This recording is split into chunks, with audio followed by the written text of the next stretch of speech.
¿Me escuchas? Sí. Hola, Hola, hola.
Jorge Alfredo y No me acuerdo. Tengo una pregunta, ¿en serio? Oye, pero no sé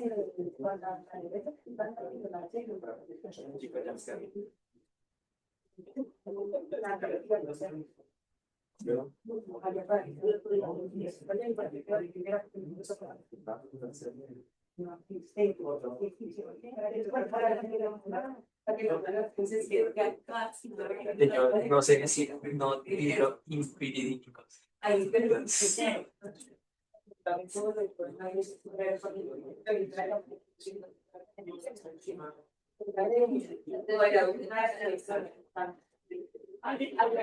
Doctor Sebastián, ¿Qué pasó?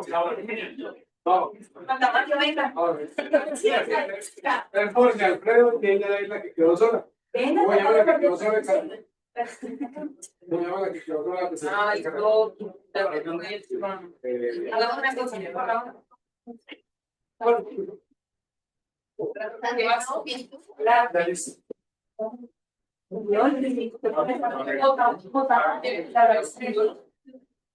No, lo presento, pero se llama.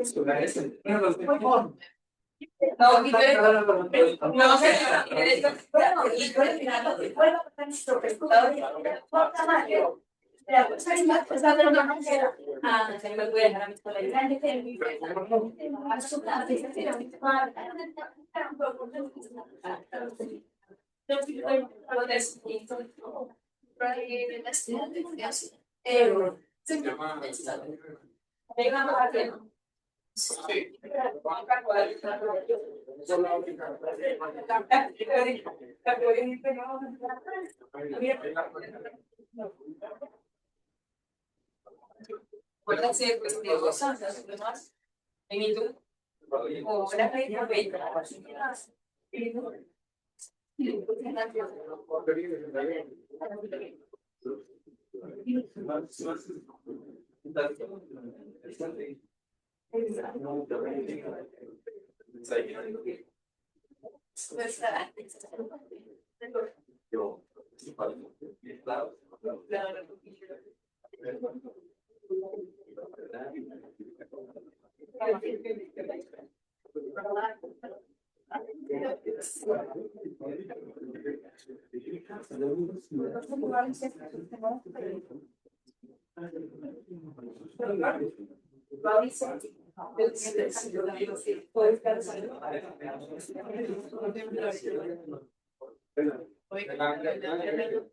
Castro dijo menos sale costo. No menos. Castro dijo menos. Ah, lo que dijo antes. Había sido orden de la jefe de residentes. Eso se refiere.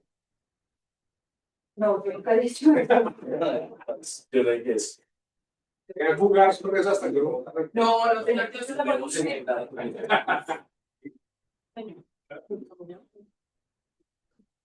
No.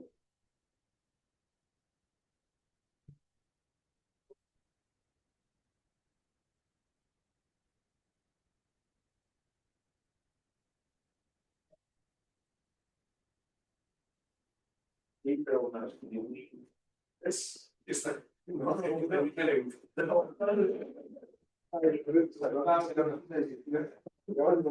mejor tú.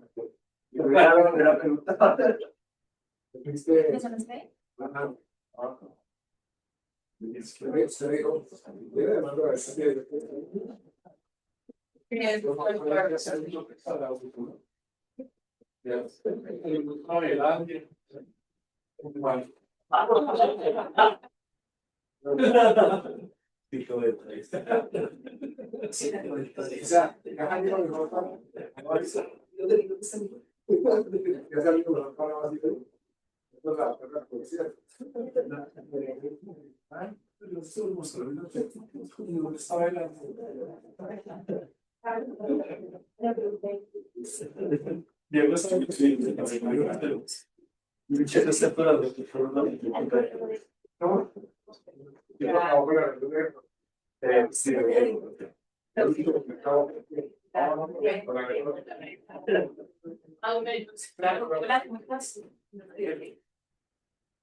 No te preocupes, todo se resuelve.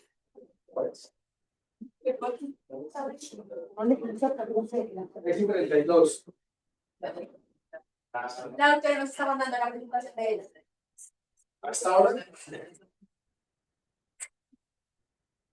Trabajar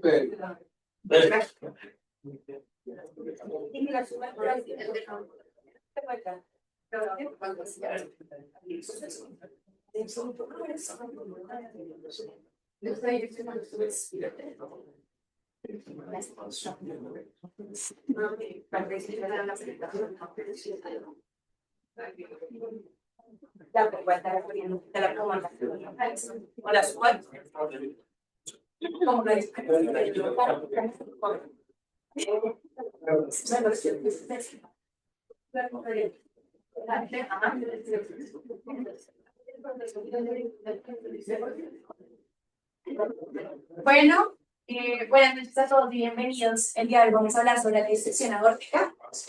Mi nombre es Carolina Hernández Díaz, junto con Andrés Castellanos y Andrea Gentile. Vamos a abordar lo que sería la disección aórtica y la clasificación de Stanford.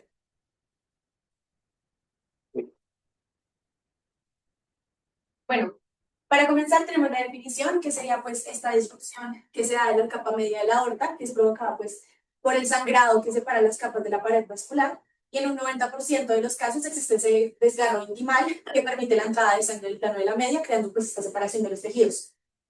Algo importante que tenemos que saber pues todos es que pues tenemos en el vaso 3 capas, que sería la íntima, la media y la adventicia, y vamos a tener varias etapas donde se va a formar esta disección. En la primera etapa tenemos la ruptura de la íntima, ya pues en una segunda etapa ya pues vamos a tener la disección de los medios y posiblemente vaya a haber una etapa 3 donde hay una ruptura del vaso por completo. Hablando un poco sobre la epidemiología, tenemos en cuenta pues como la incidencia es estimada de 2 a 3.5 casos por cada 100.000 personas al año y según datos de la edad, la prevalencia es en el sexo masculino del 65%. Y algo muy importante que saber es que los 63 años pues, es como la edad clave para poder desarrollar este tipo de disección. No, espérate. Tenemos varias categorías con factores específicos, como son las categorías principales con la hipertensión arterial, que pues es la causa más frecuente de la disección aórtica, y también tenemos el tabaquismo. No obstante, hay unos factores genéticos y sistémicos que van a incluir también el diagnóstico del paciente, como bueno, es el síndrome de Marfan, el de Loeys-Dietz, el de Danus, que es del colágeno tipo 4, y también el síndrome de Turner. En la parte anatómica tenemos también la válvula aórtica bicúspide, que se da pues, del 1 al 2% de la población. Importante saber esto, porque pues lo que va a generar esta pues, patología anatómica es que vamos a generar un cizallamiento en la arteria y pues también un daño de esta. Y en la hipertensión de aorta pues está relacionada más pues, con la hipertensión arterial que pueda pasar en el paciente.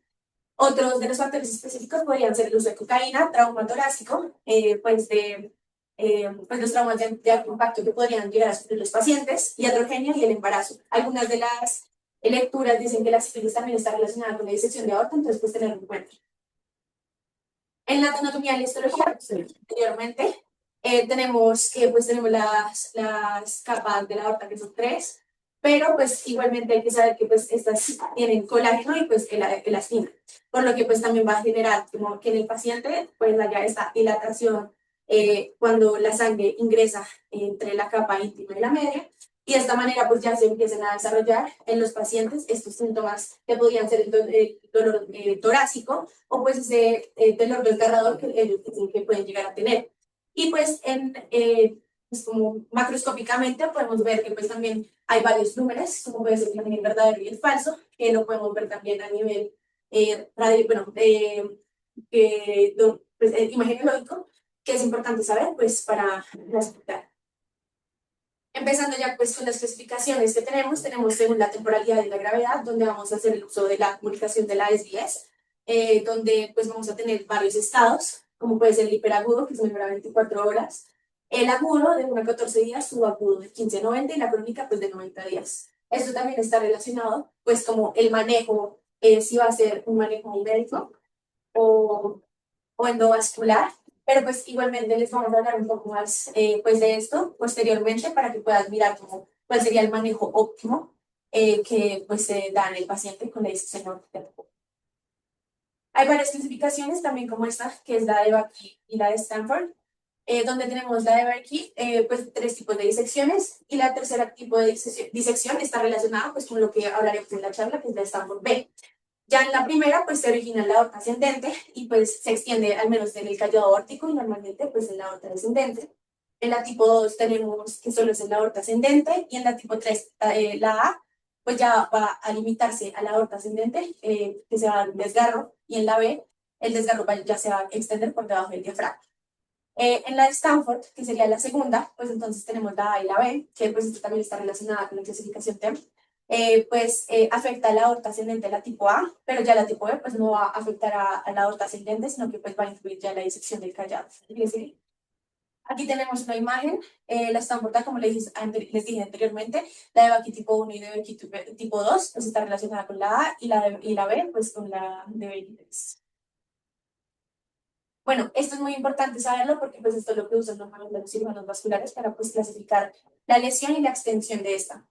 Tenemos varias zonas, son 11 zonas en total. La clasificación de Ishimaru pues también empieza ya en la aorta ascendente, donde pues va a pasar al arco aórtico, donde vamos a tener el arco aórtico proximal y distal, que va a abarcar la primera y la segunda zona. Tenemos la aorta torácica, que pues ya va a ser parte pues, de la aorta torácica proximal, media y distal, donde vamos a tener pues, la zona 3, 4 y 5. Y cuando pasamos al diafragma, como sabemos, pues tenemos la aorta abdominal, que también va a hacer esa irrigación pues, suprarrenal, renal e infrarrenal, que sería la 6, la 7, la 8 y la 9. Esto es importante porque también podemos saber que el paciente no solamente va a tener síntomas cardiovasculares, sino que también síntomas pues, pulmonares, renales y demás sistemas. Y también pues tenemos las arterias ilíacas comunes y las externas, que serían parte de la 10 y la 11.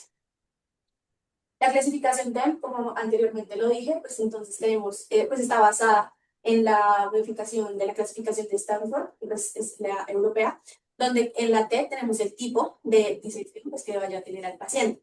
La tipo A, la tipo B y pues la que no va a ser ni A ni B. Y también tenemos como los locations de entrada que van de 0, pues de E0 a E3, donde pues vamos a detectar como en qué parte de la aorta es decir, si la E0 es pues que no va a detectarse la entrada, la E1 pues entonces es en la aorta ascendente, E2 en el arco aórtico y pues la E3 sería en la aorta descendente. Por último tenemos la malperfusión, que es bastante importante, que la clasificamos de M0 a M3, donde pues M0, como anteriormente les dije, no tiene malperfusión y M3 pues llega a tener un compromiso espinal, visceral o hasta pues renal o ilíaco. Y en el paciente, pues si el paciente presenta síntomas, pues entonces vamos a tener el más y pues el menos vamos a estos síntomas. La presentación clínica, si quieres darle. Entonces, es importante que pues saber el síntoma clásico, que es el dolor torácico y de espalda. Pues este tiene un inicio súbito y pues también está pues descrito como un dolor desgarrador y hay pacientes que lo dicen como si se sintieran apuñalados. En la disección tipo B, normalmente el paciente puede llegar a presentar hipertensión refractaria y hay síndromes de mala perfusión que pues van a obstruir arterias de las ramas, de las ramas arteriales críticas, lo que va a generar una isquemia visceral que va también a tener compromiso renal o pues también puede comprometer las extremidades del paciente. Y hay varios mecanismos de obstrucción. Normalmente la obstrucción dinámica es la que en 90% de los casos el paciente puede presentar, que sería pues que el flap de la disección se mueve y ocluye el origen de una rama durante el ciclo cardíaco. Y la otra sería la estática, que de la disección se extiende directamente dentro de la rama arterial. O la luz falsa y pues la comprime y la colapsa permanentemente, ¿vale? Aquí pues podemos mirar pues el trombo como colapsa todo y pues la luz permeable como se ve en las síndromes de perfusión. Las complicaciones, como anteriormente les dije, no solamente van a ser cardiovasculares, el paciente puede presentar hasta un derrame pleural, hemotórax y también pues hay isquemia o infarto renal. En las clasificaciones neurológicas o en las complicaciones neurológicas el paciente también puede presentar un ictus o ACV, también un AIT, que sería más transitorio. No obstante, pues después de la terapia endovascular también se puede llegar a presentar este tipo de complicaciones. Y en las vías digestivas de isquemia o infarto mesentérico también sería algo que tenemos que tener en cuenta. Listo, ya van con imágenes diagnósticas.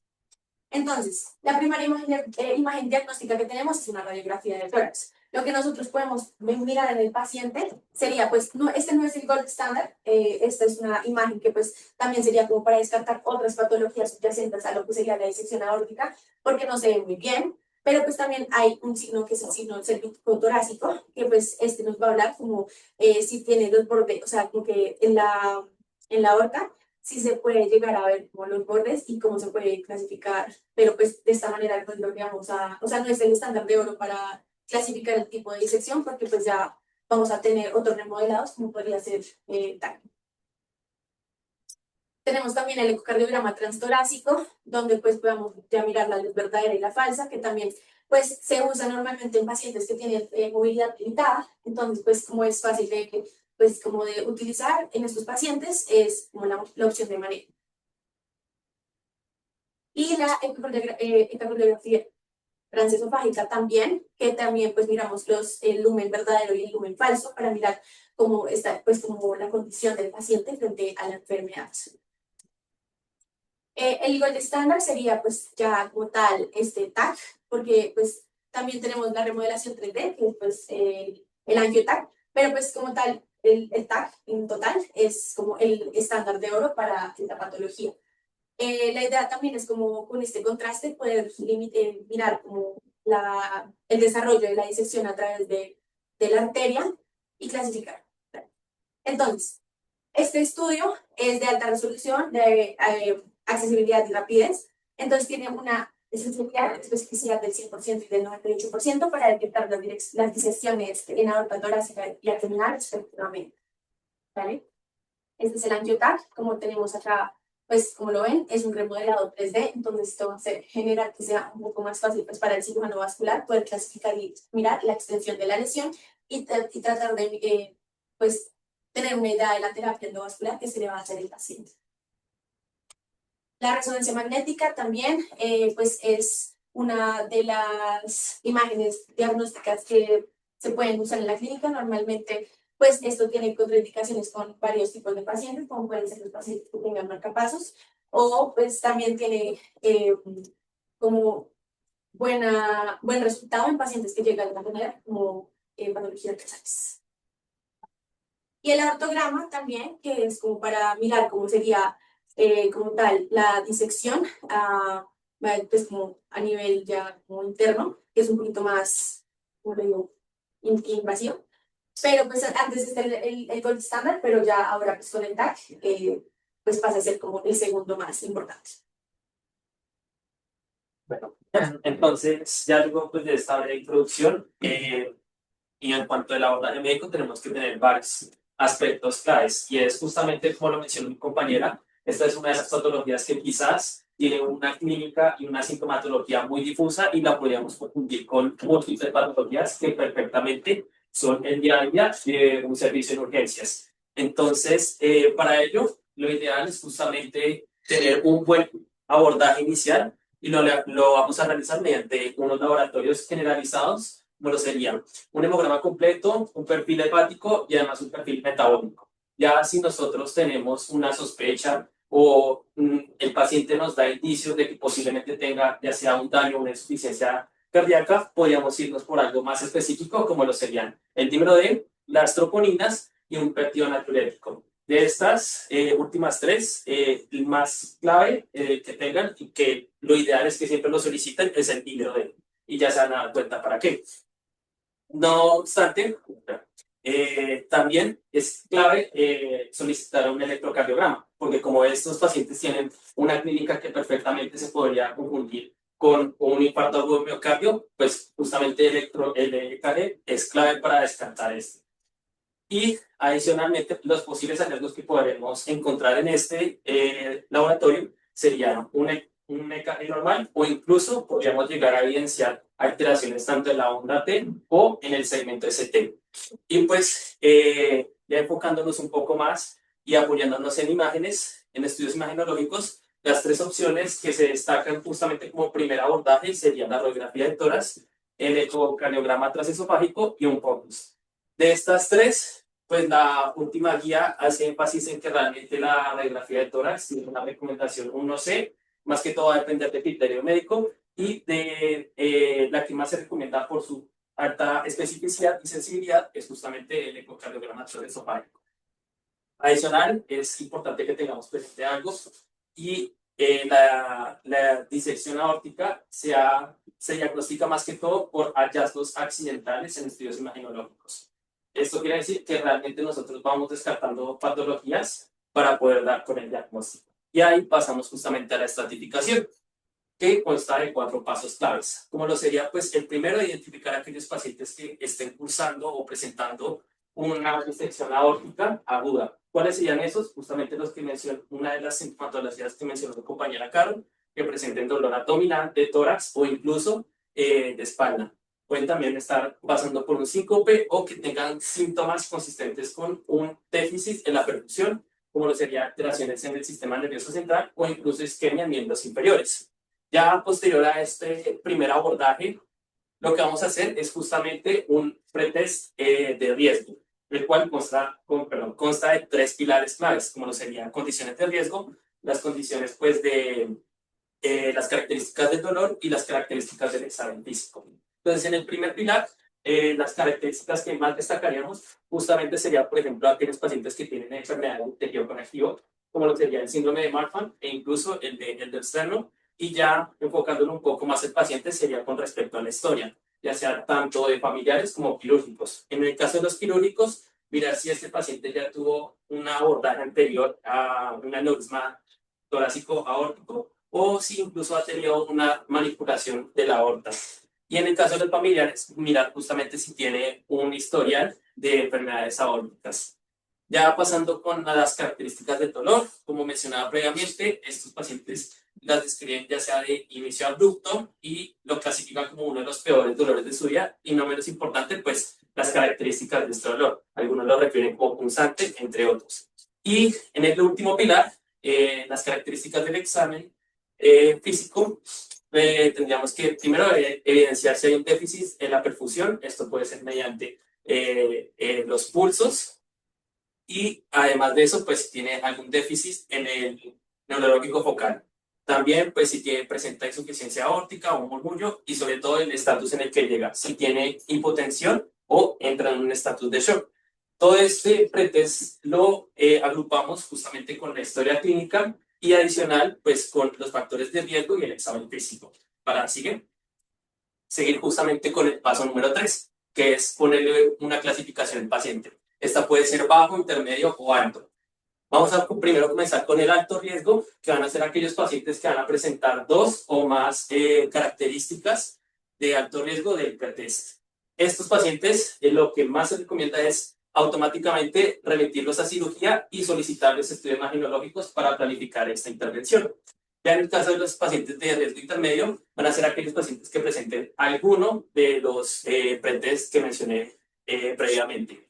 Y lo que vamos a empezar a hacer en este cuadro es justamente ir descartando patologías subyacentes. Por eso era importante que nosotros como primer abordaje solicitáramos un electro para descartar el STEMI. Si el paciente es consistente con un STEMI, pues simplemente se va para repercusión coronaria y iniciamos el tratamiento apropiado. En caso de que no sea así, miramos la radiografía de tórax y miramos si hay alguna alternativa diagnóstica. De ser así, iniciamos la terapia para esta alternativa y si no, pues miramos tanto la historia física como el examen, a ver si tiene algún diagnóstico alternativo sugestivo. De no ser así, pues vamos a solicitar más estudios imagenológicos. Y ya en el caso de los de bajo riesgo van a ser aquellos que no presentan ningún riesgo del pretest. Estos simplemente pues vamos a proceder con el diagnóstico y la evaluación y mirar si tienen una alternativa diagnóstica. De ser así, pues tratamos esta y de no ser así, pues miramos si tiene o presenta una hipotensión inexplicable o si tiene el signo cervicotorácico que mencionó mi compañera. De ser así, solicitamos estudios imagenológicos y si no, pues deberíamos también incluso sospechar un poco basado en el escenario clínico de estos pacientes que pueden estar cursando con una disección aórtica torácica. Los estudios imagenológicos que tenemos justamente en esta etapa van a ser el ecocardiograma transesofágico, la angiotomografía computarizada y la resonancia magnética. Y pues la que ya mi compañera, la opción ideal a escoger es la angiotomografía computarizada. ¿Sí? Ya después de los resultados de estos estudios imagenológicos, miramos si está presente la disección aórtica. De ser así, vamos a iniciar el tratamiento. Y en caso de que no esté presente o tengamos sospechas, pues simplemente podemos apoyarnos solicitando un segundo estudio imagenológico. ¿Sí? ¿Pero tú ese programa lo usas para un paciente con disección o para un paciente con síndrome óptico? El algoritmo es para urgencias. Cuando tienes un paciente, ¿cómo enfocas un paciente con disección? Y ya, adicionalmente, pues lo que les mencionaba, el número D, lo vamos a utilizar con el mismo pretest, ya que se ha visto que en estudios recientes tiene una sensibilidad aproximadamente del 98%. Entonces, cogemos nuevamente los pilares que les mencioné previamente y cada pilar va a tener un puntaje, 1 si es positivo y 0 si es negativo. Sumamos todos estos puntajes y lo contrastamos o nos apoyamos con los resultados del número D. En el caso de que, por ejemplo, tengamos un puntaje 0 y el número D esté normal, pues simplemente podríamos descartar que el paciente no está cursando con esta patología. Al contrario de que si está cursando con un puntaje de 2 mayor o igual a 2, perdón, y un número D elevado, es muy probable que tenga esta patología. Ahí ya empezamos a definir si es un paciente estable o inestable y cómo se va a proceder con estos pacientes. ¿Sí? Entonces, en el caso de los pacientes estables, más que todo nos vamos a inclinar por una terapia médica óptima y en caso de los pacientes inestables va a ser la combinación de una terapia médica óptima más un tratamiento endovascular. ¿Cuándo aplica para cada paciente? Realmente todos los pacientes son candidatos a terapia médica óptima cuando no presenten ninguno de los siguientes riesgos, ya sea una malperfusión e incluso isquemia de miembros inferiores o también el riesgo de que puedan desarrollar una ruptura eminente y sobre todo que haya afección a órganos diana. En caso de que haya alguno de estos riesgos, pues simplemente optamos por una terapia endovascular. Y el seguimiento a largo término o a largo plazo, más que todo va a radicar en que tenemos que ser claros con el paciente y son patologías que tienen que ser constantemente revisadas. Y esto se hace mediante estudios imagenológicos de manera periódica. ¿Sí ven? Y ya teniendo el diagnóstico de estos pacientes de disección aórtica aguda, pues vamos a definir quiénes van para terapia médica óptima, quiénes van para el TEBAR o quiénes van para cirugía abierta. Entonces, en el caso de los que van a terapia médica óptima, son aquellos que no presentan riesgo alto ningún riesgo alto.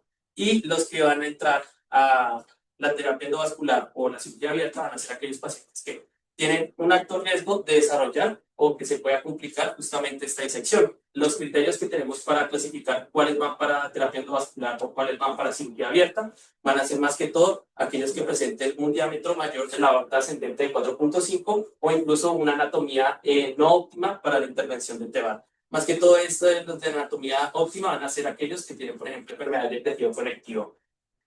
Y estos entran primero a terapia médica óptima y a los 3 meses posteriores sí ya se les realiza la intervención. Y en el caso de los complicados, miramos nuevamente estos dos criterios y evaluamos. Si ninguno cumple para ellos dos, iniciamos la terapia médica y de una vez programamos la cirugía abierta. O en caso de que sí cumplan, pues la terapia endovascular. ¿Sí? Y ya pues hablando un poco de la terapia médica óptima, esta tiene como objetivo dos principios claros, que es primero, disminuir el estrés de la aorta y segundo, disminuir la progresión tanto de la disección como de la aneurisma. Se ha visto que justamente teniendo un buen abordaje de esta terapia, primero, disminuye la mortalidad relacionada con esta y sobre todo que en un futuro es muy probable que los pacientes no requieran una intervención quirúrgica. Además, está asociada con la prevención de eventos cardiovasculares o las complicaciones. Entonces, las metas hemodinámicas justamente para estas van a ser aquellos pacientes que, bueno, tenemos que primero tenerlos en metas de presión arterial. Va a ser menor o igual a 120 y en dado caso de que el paciente no sea capaz, es tratar de llegar a lo más posible. O sea, si el paciente aguanta 130, pues tratar de llevarlo a este rango. Y también la frecuencia cardíaca, que sea entre 60 y 80. Entonces, la primera línea, justamente como esto es un abordaje agudo, van a ser los beta bloqueadores. Esto puede ser de manera intravenosa y las opciones que tenemos es el labetalol y el propanolol. Esto lo que buscamos es justamente disminuir la frecuencia cardíaca, disminuir la eyección de fuerza ventricular y izquierda, perdón, y sobre todo disminuir el estrés de la pared aórtica. En dado caso de que los pacientes tengan contraindicados beta bloqueadores, podemos inclinarnos hacia el uso o una alternativa de los bloqueadores de canales de calcio no dihidropiridínicos. Y posterior a eso, sí vamos a administrar los vasodilatadores. Es importante que primero sean los beta bloqueadores, porque si administramos primero los vasodilatadores, podemos generar una taquicardia refleja, y eso no es lo que queremos. Entonces, las opciones que tenemos, nitroprusiato de sodio, y adicional a esta terapia, vamos a también controlar el dolor, ya que se ha visto que pues aparte de controlar pues, el tema del dolor del paciente y sobre todo la ansiedad de este, también tiene un efecto directo en la activación simpática, en la disminución de la activación simpática. Y esto, pues, los beneficios serían una disminución en la frecuencia cardíaca y también una disminución en el estrés de la pared aórtica. ¿Sigue?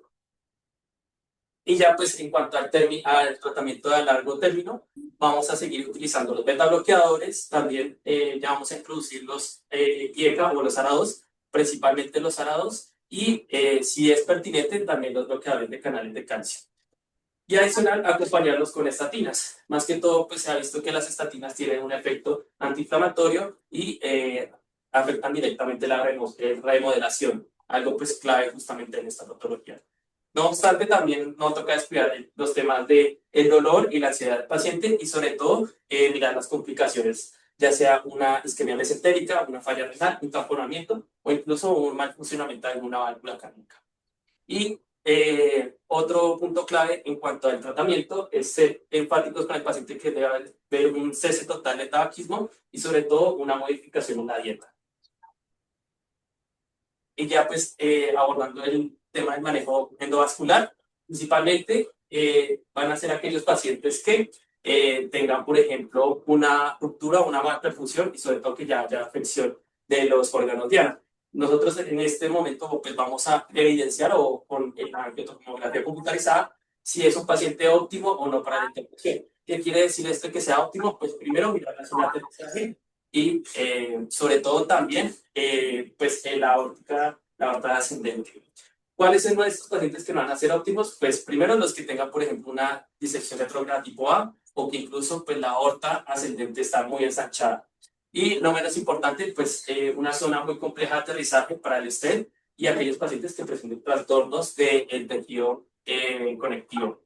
Ya en cuanto a cómo se hace la técnica del procedimiento, principalmente pues estudiamos previamente el paciente y miramos cuál es el mejor acceso. Si se puede, el ilio femoral es el clave, tiene una tasa de alrededor del 95%. Lo que hacemos es desplegar una guía neuroscópica para viajar desde las femorales a las ilíacas a la aorta abdominal y de la aorta abdominal a la torácica. Ahí, dependiendo de la necesidad del paciente, se hace en la zona de aterrizaje, que generalmente suele ser en la zona 3, que mencionó mi compañera. Y las técnicas complementarias tenemos el snorkel, la shimmy y la petit coag, y la periscope. Entonces, en cuanto a la petit coag, es una combinación de un stand de graph con recubierto con un stand desnudo. La shimmy y la snorkel, más que todo es también la misma configuración, pero lo que se hace es buscar una perfusión en miembros superiores, mejorar esta perfusión. Y en el caso de la periscope es lo contrario, buscamos mejorar la perfusión en miembros inferiores. Los resultados, pues se ha visto que el TEVAR tiene resultados positivos en cuanto a la mortalidad perioperatoria y sobre todo pues ya comparándolo un poco con la cirugía abierta, vamos a ver que pues sí tiene una tasa de reintervención considerable, pero tanto la mortalidad de estos dos es similar, aunque pues tiene menor mortalidad tardía la cirugía abierta. Las posibles complicaciones, pues tenemos síndrome de malperfusión, endonix o endofugas, la isquemia medular, el ictus y pues pacientes que pueden sufrir falla renal. El seguimiento generalmente es el mismo, se hace control al mes, a los 3 meses, a los 6 y a los 12. Y tenemos que justamente en estos controles mirar si tiene endofugas, crecimiento de la misma, si hay una migración del stent o incluso si hay una malperfusión presente o persistente. Entonces acá los 3 tipos de stent que tenemos, el estándar, el branquial y el bypass carotido suprahiatal. Y pues más que todo esto se va a emplear dependiendo de la necesidad del paciente porque cada uno tiene cierta recomendación en cuanto a la zona aterrizal. Y pues acá es como el procedimiento para entrar en el stent, donde pues vemos la luz verdadera y la luz falsa, donde pues en este caso optaron por una zona de aterrizaje de 3 y fueron extendiendo el stent poco a poco para cubrir el lumen falso. ¿Sí? Y acá pues vemos un autograma, justamente lo que les menciono. El lumen verdadero es el más opaco y el falso es el más nítido y posterior a la intervención. ¿Sí? Y ya para finalizar, vamos a hablar un poco de la cirugía abierta y son aquellos pacientes candidatos, todos los que tengan aneurisma toracoabdominal o incluso tengan una disección crónica tipo E. También los que tienen, por ejemplo, síndromes como el Marfan o el Ehlers-Danlos. Entonces, la técnica se hace pues, generalmente una incisión toracoabdominal para posterior hacer una revelación de la aorta, donde se hace un clampeo secuencial y se remueve toda la parte de los aneurismas para introducir el endoinjerto que previamente está modificado según las necesidades del paciente, ya sea con múltiples branquias o con parches. Y en esta técnicas de cirugía es importante que tengamos ciertas estrategias de protección, como sería un bypass, la perfusión renal e incluso importante drenar el líquido cefalorraquídeo. Los resultados, pues más que todo, tiene mayor durabilidad comparada al TEVA y las desventajas es la mortalidad perioperatoria. Entonces acá les dejamos imágenes justamente pues de esta intervención. Esta se puede realizar en 2 tiempos. Puede hacerse toda la intervención enseguida o pues en el mismo instante, o se puede hacer primero intervenir una parte y luego a los meses nuevamente intervenirlo. Entonces la técnica se conoce como Frozen Elephant Trunk. Acá vemos justamente el endoinjerto y pues acá está como modificado para las arterias renales izquierdas y las arterias mesentéricas superiores. ¿Sí? Bueno, ya yendo con las conclusiones, pues para abarcar lo que sería pues, la terapia, voy a decir solamente las conclusiones generales de las conclusiones que tenemos. Igualmente, pues también después aquí las categorías que evaluamos, que serían los resultados tempranos, los resultados de largo plazo, la supervivencia o mortalidad y los remodelados aórticos. Como conclusión general, pues aunque el uso temprano de la terapia endovascular no supera el tratamiento médico, siempre pues van a estar en conjunto. Entonces, también si se decide postergar la terapia endovascular en etapas tempranas, va a ser siempre crítico pues, mantener eh, un seguimiento riguroso del paciente, intervenir de manera oportuna cuando sea necesario y también pues como individualizar a cada paciente para mirar qué terapia se lleva. ¿Ya?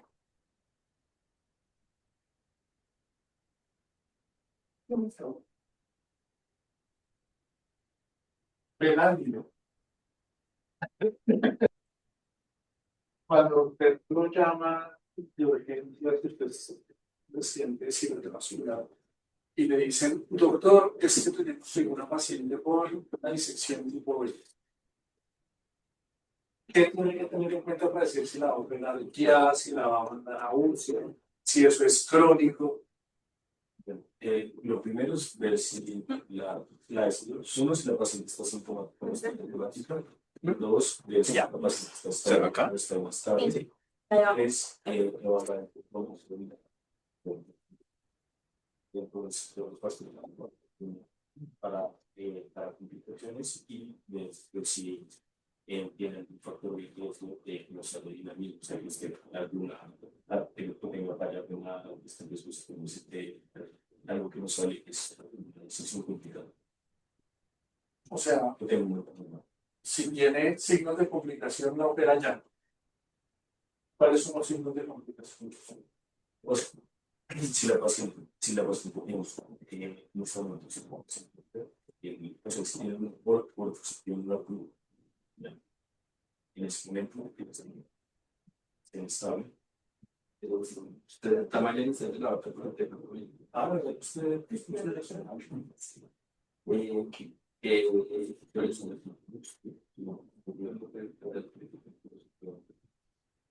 Los de urgencia. entonces, hipopercusión de radiológica o clínica, reserva de abdominales o los inferiores. Ahora, del carro que me extenso. Pero si queda, tú las uno. Por eso, pero es que generalmente tiene malpercusión. Bueno, el dolor no controlado.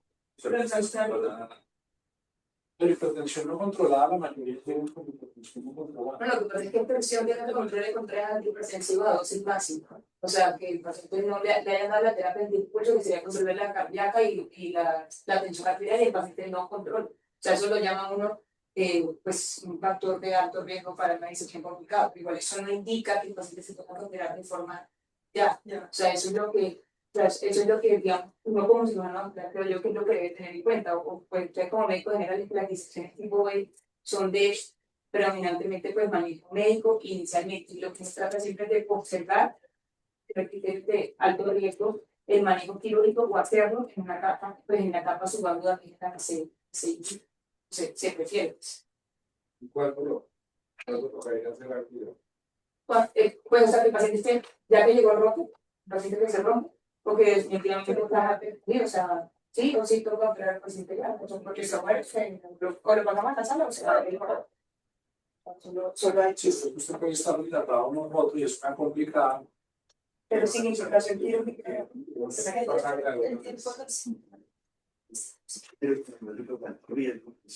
Que son los que están diciendo, ya, exacto, ¿verdad? Si le vas a poner un médico que tiene que definir usted, ahí es la que va a hacer con eso. Un preámbulo que significa algo que tiene características que no debe tener. Si hay que operar. Entonces tiene un hemotórax. Se rompió. Entonces está la situación de la lápida ahí. Y le ponen un tubo de tórax. No. ¿Por qué? ¿Por qué no? No se muere. No se ocupa. Hasta que no se obstruya el hueco en la aorta, porque se trata de la disección de lo que se rompió. no se le puede poner tubetórax. No puede pasar en cualquier momento de urgencia, de repente llega, no está taponado, pero está entonces con un hipotórax de todo el emitora izquierdo, choqueado, hipovolémico. Pues cuidadito le va a poner tubetórax. Es una sorpresa. La disección robótica ahora tenemos todo el Pero, operativa y usted hoy bueno, más ahí sí, después de que está sellado, ahí sí se les coloca el tubetórax. y No puede llegar a colocar. entrar. Entonces, ocupa. El hueco sigue haciendo, al hacer el tubetórax hace una bomba impelente, y la impelente hace aspiración positiva y saca más sangre. Bueno, pero antes de eso, una cosa que no nos puede olvidar es cómo llega un paciente que puede tener una decisión aórtica. No es que trae un rótulo y el portero le dice, doctor, viene el paciente le dice un rótulo. Eso es lo que van a ver ustedes. ¿Cuánto piensan que puede haber una decisión aórtica? Es clave para todos. Sí, dale. ¿Cómo se presenta el paciente? La literatura dice que el paciente es un secador y con el Tiene dolores. ¿Cómo es la característica del dolor? desgarrado. Desgarrado. Y en teoría de espalda. Ahora, uno va a ir a los estudios como de la química eléctrica mucho más difuso. Por ejemplo, el hamburger puede llegar con dolor abdominal, puede llegar con dolor de ejecución, pacientes que llegan con dolores difusos. No es tan claro y muchas veces no lo terminan con correos agudos. Este es el tema. Entonces, dolor torácico no solamente es isquemia, aguda, miocardio, infarto. Siempre hay que pensar que si eso salió negativo y el paciente consultó por eso, lo hizo de urgencia, hay otras causas de dolor torácico. Igual que el infarto del cara inferior es un dolor abdominal. Y depende de dónde esté cometida la decisión, pues el dolor reconocible. Pero entonces, dolor torácico, diagnóstico diferencial, hay que pensarlo. Si no lo piensan, nunca lo van a diagnosticar. ¿Sí? Ya después de que le hagan una radiografía, después se echaron de gastritis, se ven la aorta de los diámetros, porque ya hay unas sospechas. ¿Sí? Y si hacen un TAC, pues usted ya quedó hecho el diagnóstico. Pero si es antes de, cuando usted, dolor torácico, elevación no tiene elevación de MST, enzimas clorofilinadas negativas, listo, yo dijo infarto, voy para la casa. Ahí está, el paciente se murió. Ya no tuvo chance de una segunda entrada posible. Pasa todos los días. Porque nadie sabe que esa patología existe y que produce dolor torácico. Si usted lo dijo, puede haber cualquier presentación. ¿Sí? Ya está diagnosticado, entonces viene la discusión de fondo. Pero ya usted tiene un paciente por una disección. Ahí define si es A o B, si es B, lo que estamos discutiendo. Pero nunca que le olvide ese tema. Sí. Muy buena la recomendación. Síganle.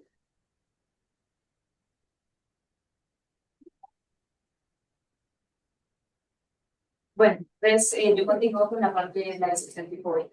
Entonces, inicialmente lo que tenemos que tener en cuenta, que ya los compañeros lo explicaron, son las ventanas terapéuticas, es decir, la división de estas según la temporalidad. Entonces tenemos 4 ventanas: fase hiperaguda, la fase aguda, la fase subaguda y la fase crónica. Obviamente cada una de ellas refleja o muestra características propias según la plasticidad y la fragilidad de la pared aórtica, que es la que se le prometía en el momento. Dentro de la fase hiperaguda, si evalúan acá abajo en la gráfica que vemos, la fragilidad de la pared aórtica está en su punto máximo, mientras que la plasticidad es muy poco. ¿Qué quiere decir eso? Esta es la parte o el momento en el que la aorta del paciente está en el punto crítico, es decir, la posibilidad más alta que tiene el paciente de que sufra una ruptura de ese desgarro intimal. ¿Qué va pasando a lo largo del tiempo? A medida que las fases van avanzando, es decir, de la fase hiperaguda pasamos a los 2 a los 14 días, que es la misma, la aguda, la plasticidad aórtica va aumentando, es decir, la posibilidad de esa aorta que tiene a remodelarse, esa pared que tiene a remodelarse, y la fragilidad va disminuyendo, es decir, que es una pared un poco más fuerte, una pared, un desgarro que ya empieza a tomar un poco más de forma. Mientras que en la fase subaguda, es la fase que va desde los 14 días, desde los 15 días en alguna literatura hasta los 3 meses, nuestra aorta está en el punto crítico, pero en el punto crítico bueno. ¿Cuál es el punto crítico? Bueno, la plasticidad está al máximo, es decir, es el momento en el que nosotros decimos, aquí es donde debo intervenir en caso de que lo necesite, ¿sí? Entonces, ¿en qué fase es la que yo debo intervenir que nos quede? En la fase subaguda, en caso de que se necesite. ¿Por qué? Punto crítico, la plasticidad en su punto máximo, es decir, la posibilidad que tiene esa aorta de remodelarse, y la fragilidad, es decir, de romperse, está en un punto muy bajo. La fase crónica, ya la fase después de los 3 meses, un desgarro intimal un poco más rígido, que disminuye la posibilidad de esa aorta remodelarse y que se vuelve en un punto que ya se vuelve más compleja la situación en cuanto a la intervención que nosotros le queramos ofrecer al paciente y la posibilidad de esta intervención generar cambios en la pared aórtica. ¿Qué pasa? Si pensamos en el registro IRAD, es un registro internacional que se hizo acerca de la disección aórtica. Es un registro que incluyó más de 30 centros, 12 países, y recogió mucha información de los casos de los mismos pacientes de cada uno de los centros que presentaban disección aórtica Stanford Bay. ¿Qué nos mostraba esta tabla? Nos mostró, si se dan cuenta en esta tabla, el manejo quirúrgico, que es la línea azul que ustedes pueden ver acá. En ese tiempo empezó a mostrar una indicación casi prohibitiva. ¿Por qué? Si se dan cuenta, la curva de supervivencia de estos pacientes era muy baja, es decir, casi no se les permitía a los pacientes o no se operaban estos pacientes. Mientras que el manejo médico en la fase hiperaguda, si se dan cuenta acá, mostró un beneficio. Sin embargo, este manejo médico generaba una brecha de qué va a pasar en un futuro con estos pacientes. ¿Qué va a pasar cuando estos pacientes o cuando las fases vayan evolucionando y este paciente en temporalidad vaya haciéndose un poco más crónico? Entonces ahí es donde viene el manejo endovascular, que si ven en la gráfica, empieza a mostrar una superioridad, o no tanto una superioridad, sino una brecha o un cambio de paradigma frente a lo que debemos o no hacer en estos pacientes. El registro dividió a los pacientes en 6 grupos. Entonces, si se dan cuenta, estos grupos vienen clasificados por los años. Entonces, a partir de que los años iban pasando, se ve como la cirugía, como le dije anteriormente, iba disminuyendo, que es la barra azul, si se dan cuenta, en su popularidad. Es decir, estos pacientes no se estaban operando. Pero asimismo, la terapia médica, que como lo dije inicialmente es el manejo estándar, fue mostrando un aumento, pero este aumento no fue un aumento sostenido en el tiempo. ¿Por qué? Porque apareció la terapia o el manejo endovascular. Este manejo endovascular, si ustedes lo suman con la gráfica del manejo médico, se vuelve el gold standard de esto, ¿sí? Manejo médico y manejo endovascular empezó a generar ese cambio de paradigma, como lo dije anteriormente, y mostraba que la curva de mortalidad se aplanaba. Es decir, los pacientes que se les garantizaba o se les ofrecía un manejo endovascular por las indicaciones, tenían una mortalidad aplanada, es decir, la mortalidad no era superior o no mostraba gran variación y mostraba que era un procedimiento muy seguro para ofrecer. ¿Qué pasa con el dilema de la disección no complicada? El término mal llamado no complicado. Como lo decían mis compañeros anteriormente, existen unos criterios que nos conocemos como los criterios de alto riesgo. Estos criterios son criterios imagenológicos y son criterios clínicos. Entonces yo digo al paciente lo que yo veo en la tomografía y lo que veo en él, ¿sí? Llega un paciente que tiene una hipertensión no controlada, que quiere decir eso, terapia antiimpulso que se le ofrece al paciente con inicialmente beta bloqueadores, que es el medicamento de elección, y a pesar de darle 3 fármacos a dosis óptimas o dosis máximas, como lo quieran llamar, el paciente no controla cifras tensionales. Un paciente que a pesar de tener el manejo establecido para el dolor, no mejora, ¿sí? O un paciente que ya le dimos de alta, secundario a un cuadro conocido de disección aórtica Stanford B, pero necesita reingresar. ¿Qué pasa en las imágenes? Entonces nosotros encontramos que el signo imagenológico que decimos este paciente puede que se complique, o con este paciente debo ser un poco más rigurosa en mi cuidado pues, intrahospitalario. Entonces el paciente que tiene una lesión o el tier de entrada del desgarro intimal que se ubica a menos de 2 centímetros de la subclavia, es decir, cerca de ella a su origen o la puede comprometer. 2, que el diámetro de la aorta descendente, torácica descendente, sea mayor a 40 milímetros. 3, que el desgarro o el tier intimal, que la falsa luz de este paciente tenga más de 22 milímetros. Que ese desgarro intimal mida en longitud más de 1 centímetro o que ese desgarro esté ubicado en la curvatura menor de la aorta. Entonces, ¿qué decimos acá? Estos son los criterios de alto riesgo que nosotros debemos tener en cuenta en cuenta para iniciar un abordaje quizás diferente en estos pacientes. ¿Cuáles son las consideraciones anatómicas? Entonces, en este estudio que se hizo en Corea del Sur, ¿qué nos mostró? Entonces nos mostraba que el diámetro de la aorta, si es mayor a 22 milímetros, o pues del diámetro de la falsa luz, como lo dije anteriormente, sí mostraba significativamente una disminución de la supervivencia de esos pacientes conforme iba pasando el tiempo. Entonces acá vemos que el criterio anteriormente mencionado sí tiene una base científica que soporte que este diámetro de la luz falsa puede generar complicaciones a largo plazo. Adicionalmente, vemos que el diámetro de la aorta en este estudio que hablaba de que la aorta mayor a 5.5 centímetros podía generar una mortalidad mucho mayor. Claro, si nos damos cuenta acá, la mortalidad de estos pacientes, a medida que el diámetro de la aorta descendente en este caso iba aumentando, este diámetro, esta posibilidad de mortalidad de los pacientes también lo hacía, ¿sí? Por otro lado, hablaban de la trombosis parcial de la luz falsa. Ya más adelante les explico por qué hablo de esto. Este estudio, ¿qué nos decía? Este es de New England Journal of Medicine, y entonces lo que hablaba de esto es qué tan importante era que la luz se trombosara completamente, o qué tan importante era que la luz se trombosara de forma parcial, o si este marcador de trombosis parcial de la luz falsa generaba algo a corto plazo, y sí se dieron cuenta que sí. La trombosis parcial a largo plazo, o pues sí, al seguimiento de estos pacientes, mostró que estos pacientes tenían un riesgo de mortalidad superior a los pacientes que presentaban una trombosis completa de la luz falsa. Y esto lo evidenciamos acá con su hazard ratio. Es un hazard ratio que está en 2.67, es decir, supera el 1 y nos muestra que esto es un factor de riesgo que se agrava cuando los pacientes pues tienen el diámetro o pues la luz falsa parcialmente trombosada. Aquí llega el cambio de paradigma. Entonces el cambio de paradigma viene con estos estudios. Uno de ellos es el INSTED-EPIGEL. Tenemos que saber que hay un estudio antes de este que se llama el INSTED, pero ese estudio fue hasta los 24 meses, es decir, hasta los 2 años. Este estudio no tuvo mucho auge. ¿Por qué? Porque no mostró resultados estadísticamente significativos. Por eso llegó el INSTED-EPIGEL, que este ya evaluó la sobrevida a 5 años de los pacientes. Esta sobrevida a 5 años de los pacientes evaluaba varios puntos, ¿sí? Fueron 140 pacientes elegidos, y los endpoints más importantes de estos fueron: 1, la mortalidad específica a causa de la aorta, es decir, a causa de la disección, y 2, la progresión de la enfermedad. Si se dan cuenta en la primera gráfica, lo que van a ver es que la mortalidad específica por causa aórtica de los pacientes que fueron manejados con TIVA frente a los pacientes que fueron manejados solamente con terapia médica óptima era mucho menor, un 6.9 versus los pacientes que fueron manejados solamente con terapia médica óptima en 19.3%. Seguimos en la progresión de la enfermedad. Entonces se dan cuenta los pacientes que se les dio el tratamiento combinado, es decir, lo que les hablaba, TIVA más manejo médico, tenían una progresión de la enfermedad mucho menor, de un 27%, mientras que los pacientes con solo terapia médica presentaban un 46%. Este estudio también nos habló de la remodelación aórtica, un tema que ya toqué anteriormente, es decir, la plasticidad de esa pared aórtica.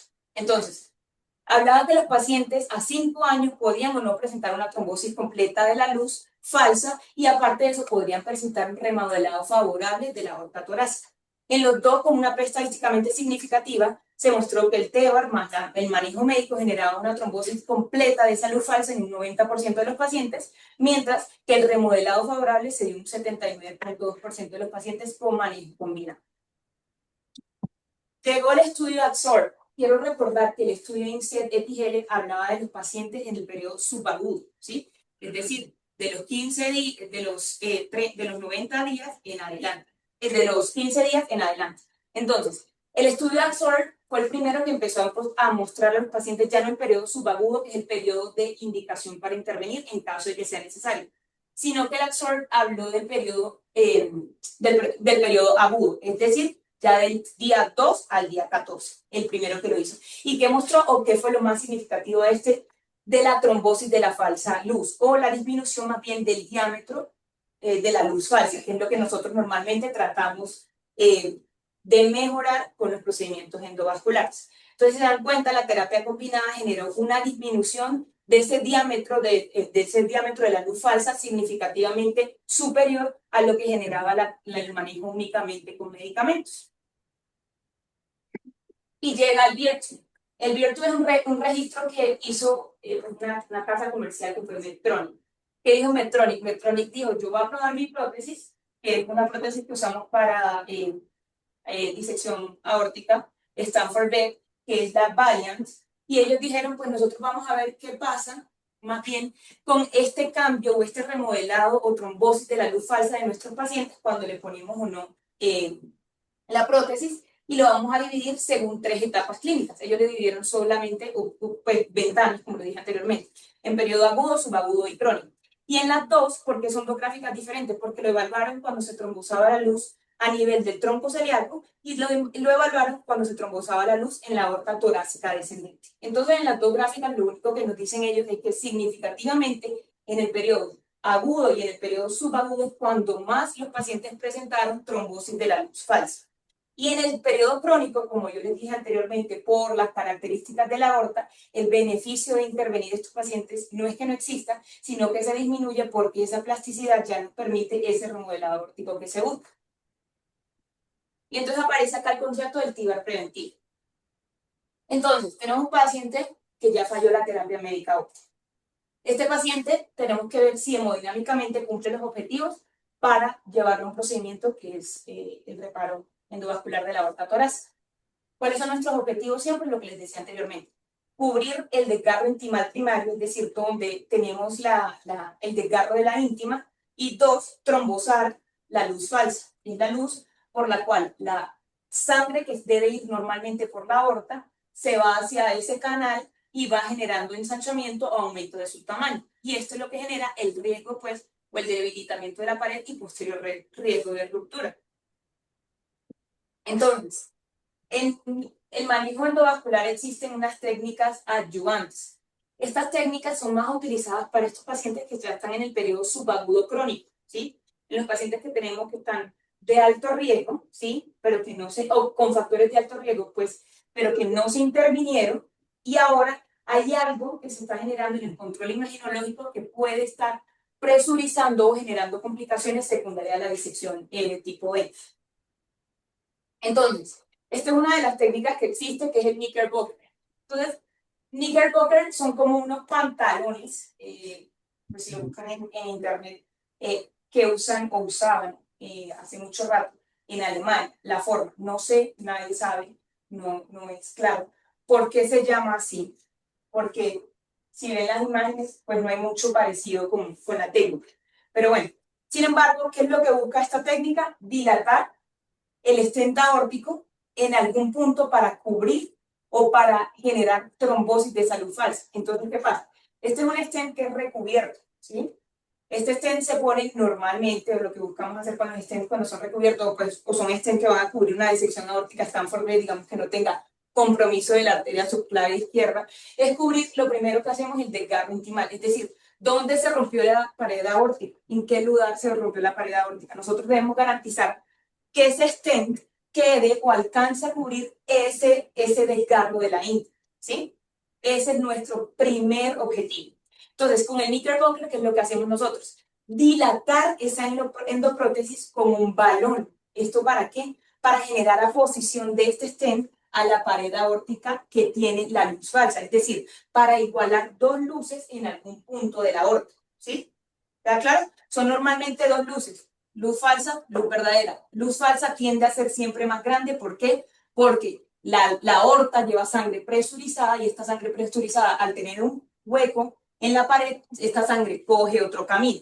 Y esto se va ensanchando, se va presurizando y puede llegar a comprimir la luz verdadera, que es donde normalmente debería ir la sangre. Entonces se pone una endoprótesis. Esta endoprótesis no queda todo completamente adosada a la pared, pues por lo que les dije anteriormente, hay una luz o un espacio que está siendo ocupado por sangre nueva, y lo que se hace con un balón es inflarlo en algún segmento que nosotros creamos. Eso es ya decisión del criterio del cirujano, que la aorta se pueda remodelar más fácil, y llevamos a ese balón, lo inflamos, y lo que vamos a tratar de hacer es que esta endoprótesis, como pueden ver acá, quede aposicionada a la pared y por lo menos quede en un segmento uniendo las 2 luces, generando en un futuro nuestro objetivo principal, aparte de cubrir el desgarro primario, es trombosar esta luz y que ya no esté presurizada. También hay otra técnica que se llama el Stabilize. Entonces, ¿qué quiere decir esto? Este es como un complemento del Knickerbocker que les dije anteriormente. ¿Por qué? Porque estos son dos módulos, pónganlo así. Entonces ya no es una prótesis, sino que son dos. Entonces la primera prótesis es una prótesis cubierta. Vamos a cubrir el ganglio primario. Y ahora vamos a tener una segunda prótesis. Pero ya esa prótesis es descubierta. Entonces sería algo así como, pónganle ustedes como un stent descubierto, una prótesis descubierta, no hay tema, ¿sí? Eso se pone justo haciendo el sobredimensionamiento y el overlap que se necesita, es decir, a cuántos centímetros o qué tan metida va a quedar ese stent sobre la otra prótesis. Y esto lo que va a hacer es, o lo que vamos a hacer posteriormente de poner esto es otro valor y coger y dilatar esa parte, ¿sí? Es decir, vamos a unir dos técnicas, vamos a unir un stent cubierto con un stent descubierto. Pero entonces, ¿en quién digo yo? Vea, a mí me sirve más hacer el Stabilize que hacer el Knickerbocker. Si se dan cuenta, esto obviamente genera que la prótesis sea más larga o que el cubrimiento de la aorta sea un poco más largo. Entonces, esto lo escogemos nosotros cuando la extensión de la disección o el flap se extiende y o compromete las arterias viscerales, las ramas viscerales, pues. O cuando tenemos un paciente que tiene malperfusión visceral y nosotros con esta dilatación proveemos o buscamos tratar de que esa malperfusión por lo menos se ayude a disminuir con pues, la dilatación de las mismas. Y finalmente hablamos de otra técnica que es el Candy Plot. ¿Qué es esto? Esta es otra técnica que se utiliza que es modificar un stent que ya tenemos, ¿sí? O una endoprótesis más bien. Entonces nosotros tenemos una endoprótesis ya vienen hechos, ¿sí? Pero también se puede, si no hay posibilidad, de coger una endoprótesis, un segmento y constreñirlo. ¿Qué quiere decir eso? Tratar de hacerle una cintura, ¿sí? ¿Para qué o qué vamos a buscar con eso? Vamos a buscar, después de poner nuestro dispositivo endovascular, nuestra endoprótesis, llevar este Candy Plug a la luz falsa, ¿sí? Con una guía, meternos hacia la luz falsa y posicionarlo en la luz falsa. ¿Para qué esto? Obviamente, anteriormente dicho, para buscar la trombosis de esta luz y generar que el remodelado aórtico sea mucho mejor. Si se dan cuenta, todas estas tres técnicas anteriormente mencionadas que se utilizan son para los pacientes en los cuales ya no tenemos la posibilidad de llevarlos o que no fueron llevados de forma temprana a un procedimiento, es decir, en la fase subaguda, sino que estos son pacientes ya más crónicos, son técnicas adyuvantes de salvamento o cuando los pacientes ya fueron llevados a un procedimiento endovascular, pero están generando complicaciones. Entonces, pues esto es lo que yo venía a traer en la charla del día de hoy. Gracias.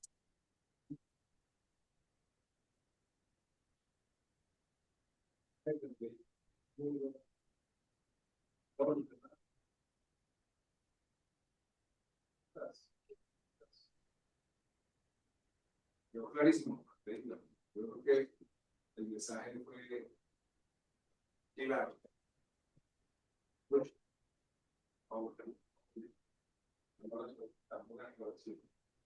Valerio, César, usted que ha tenido 3 decisiones dentro de este periodo. Pero clarísimo, Sofía. Sí.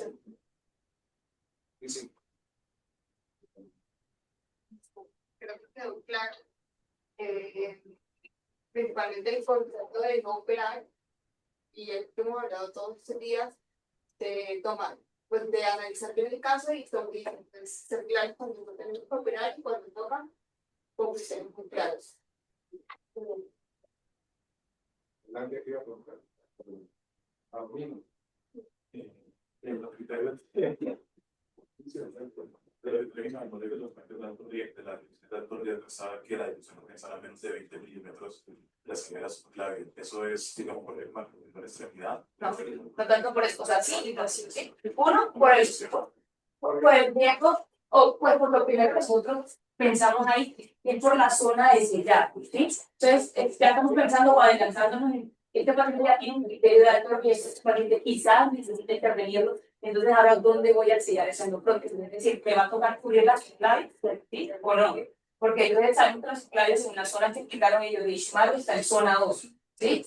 Y zona 3, que es donde uno dice, bueno, aquí me pegaría o aquí debería tener los 2 centímetros posteriores a la subclavia, no están comprometidos, ¿sí? Entonces uno está pensando más bien, no tanto en la malperfusión, que sí puede suceder, obviamente la disección se compromete un vaso, sea visceral, sea un vaso de tronco supraórtico, obviamente genera o tiene el riesgo de generar malperfusión. Pero uno en ese caso está pensando más bien en la zona de sellado de la prótesis en caso de pensar en generar un proceso, o en hacer un procedimiento endovascular. Pero no puede usted pensar en que le va a dar la prótesis al caso. En el caso necesita que usted plane sin una sola prótesis opcional para la elección de símbolo que no tiene sonoridad. Yo creo que también es importante en ese caso uno pensar en qué paciente pienso yo, porque hay muchas veces que por el lugar de la disección, en quienes pensamos en revascularizar o no la subclavia, ¿sí? Tenemos obviamente pacientes que la subclavia está comprometida, ¿sí? Y nos toca cubrirla sí o sí, o sea, toca ponerla en tu prótesis ahí. Obviamente hay prótesis ya modificadas que tienen una rama, la castor y todo esto, que genera obviamente, o que nos da la posibilidad de que la subclavia se pueda revascularizar sin ningún otro tipo de complicación. Pero digamos los pacientes que nos toca cubrirla sí o sí, la subclavia.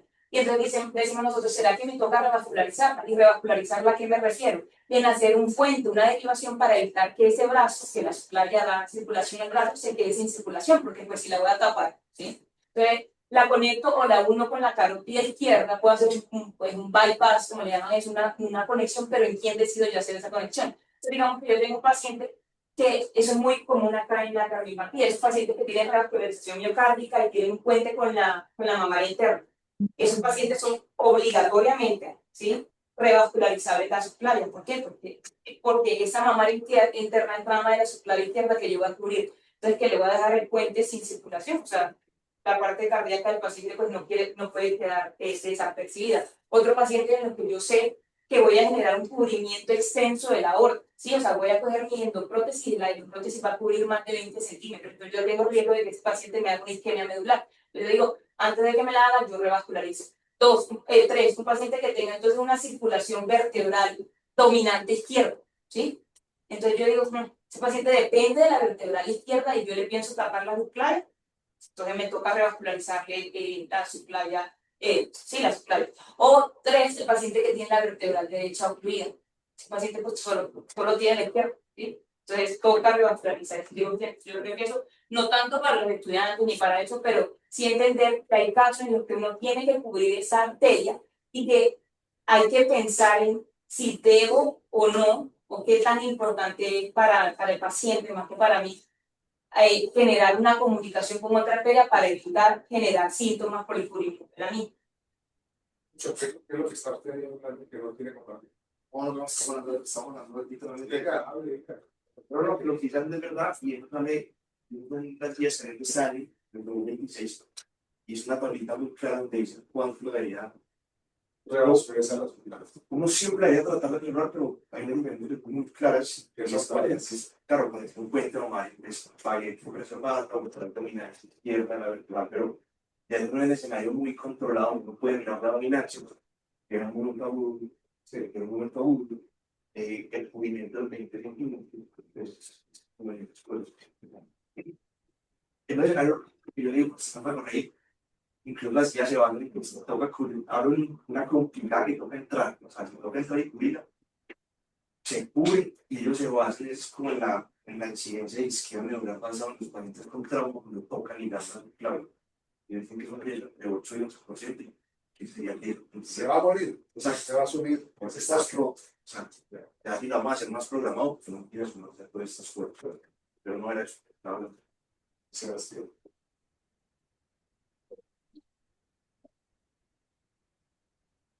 Más preguntas. No, yo creo que está muy bien. Muchas gracias por la revisión muy bien. A modo de conclusión, o sea, como para englobar lo que el médico general debería saber cuando está frente a una disección, como decía el doctor Barrera. Normalmente si no va a urgencia, los va a valorar y siempre estar, piensa, no, hay que ver la frecuencia cardíaca, lo más importante, y veamos de la presión. Y tú los puedes encontrar vasodilatados, pero ni siquiera la porción beta bloqueada. O sea, es muy importante tener eso en cuenta, porque cuando uno los vasodilata primero sin el beta bloqueador, entonces una taquicardia refleja y lo que hace es que aumenta la actividad y eso aumenta el estrés de la pared y obviamente que el paciente se dice más. Sí, entonces el manejo inicial primero como una manera, como uno los test, es beta bloquear siempre al paciente. A veces eso se olvida y entonces nosotros como primer llamado médicos generales pues tenemos que tener eso. ¿Qué doctor? Pues La ventanol es el mejor. ¿Cuál? La ventanol. ¿Todos deben la razón? Sí, todos. Y cuando ya el paciente se va a la casa, pues ha mostrado más beneficios de mayor con los pacientes existen un calcetaminas, eso es como lo que nos viene a decirles para el manejo, y por eso cuando tú muestras el algoritmo te pregunté si era un algoritmo para síndrome aórtico agudo en sí, porque digamos que si hay mediciones o bastante predicción de que un paciente pueda hacer frente a una disección, como lo mencionabas, una salir del algoritmo, pero tener eso es muy importante. A mí sí me ha pasado, de hecho, cuando recién paciente ahorita médico tenía está súper vasodilatado, pero no sabe lo que Los pacientes crónicos solamente consultan con el doctor así, pero se van a los que compran algo que pasaba muy importante. Pues, ¿Me da dolor torácico? aparentemente, pero el muchacho se choqueó y que lo que estuve daño llamaba al final de un día. Estaba roto el dolor. Estaba roto justo arriba del bifurcación. En la doble. La disección no solamente se rompe arriba, porque la disección se extiende hasta donde llegue la disección. ¿Sí? La disección se extiende en espiral, como la imagen del DNA. Baja el círculo y se encuentra primero el tronco celíaco, después la arteria mesentérica, después las renales, y se encuentra alrededor de las fibras que conforman la aorta. Y luego se encuentra la aorta abdominal y sigue hasta las ilíacs. Pues por eso le decía en el caso de este, porque se rompió fue en la bifurcación de la aorta. Donde más débil se encontró, por ahí se rompió. La presurización de la luz falsa es la que se encarga de extender la disección. A veces la aorta se rompe para afuera, se va a adventicia y hace un hematoma, ruptura, y se puede morir por hipovolema. Otras veces se rompe en ese círculo que hace espiral hacia la luz verdadera otra vez. Eso alivia la presurización. Entonces, por eso hay pacientes, por muy extensa que sea, sobrevivió porque tuvieron una reentrada, alivió la presurización y le dio chance a que uno pudiera llegar y ver. Otros llegan con hemotoras, otros llegan con este muchacho que era un marfan, que llegó choqueado y la ruptura, y cómo identificaron la ruptura del plato.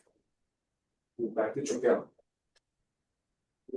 Pero choqueado tiene la bloqueador, tiene nada de eso. Choqueados hay que reanimarlo centralmente. Pero el problema es cuando el trono Sebastián lateral. Entonces ya no es una roto que tiene un cuello con una aorta, sino que no tiene cuello, que no tiene pared y que es un marfan. Entonces, claro, las características clínicas del paciente lo hacen pensar a usted que tiene marfanologías. Pero hay más patologías. ¿Ah? Miguel, ¿cuáles son los síntomas? Explíquenle a ellos. Este firma es constitutivo, de hecho, entra en el sentimiento del central para llegar a la migración que firmaran por su primer hermano. Igualito. Más blanco que yo, Hagan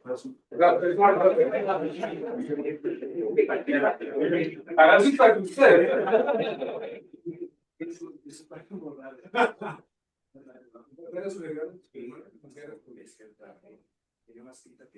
Tiene una cita que Esto porque la pinta fue por la droga.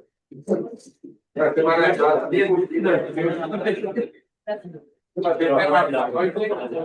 consumidor de todas las drogas. Ahí están drogas de incisión.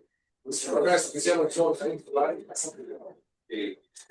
pero es para que no olviden que no solamente porque se quedan en dirección óptica es básico, hay que tener toda la terminal y puede tener, así como se secan las renales, se puede secar la ilíaca. Interesantísimo. Bueno, 7:42. Mañana hay que madrugar para el simposio. Nos esperamos a todos. Ahora tomo lista de quienes están aquí, el que no es. Vamos a colgando. Tienen permiso a todos, no le manden una carta.